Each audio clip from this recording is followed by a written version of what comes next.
கர்த்தருடைய வசனம் ஸ்தோத்திரம் உண்டாவதாக. துவளாமல் பயப்படாமல் கொடுமை இந்த டாப்பிக்கில் பேசுவோம். உங்கள் இருதயம் துவளாமலும் தேசத்தில் கேட்கப்படும் செய்தியினால் நீங்கள் பயப்படாமலும் இருங்கள். ஒரு வருஷத்திலே ஒரு செய்தி கேட்கப்பட்டு பின்பு மறு வருஷத்திலே வேறு செய்தி கேட்கப்படும். தேசத்திலே கொடுமை உண்டாகும். ஆளுகிறவன் மேல் ஆளுகிறவன் வருவான். அப்பொழுது அதன் தேசம் எல்லாம் கலங்கும். அதில் கொலையுண்கிற யாவும் அதன் நடுவே விழுந்து கிடப்பார்கள்.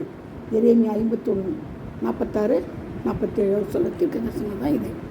சரிங்களா? சங்காரம் வருகிறதே, அப்பொழுது சமாதானத்தை தேடுவார்கள், ஆனாலும் அது கிடையாது. விக்கிரத்தின் மேல் விக்கிரம் வரும், துச்செய்தியின் மேல் துச்செய்தி பிறக்கும்.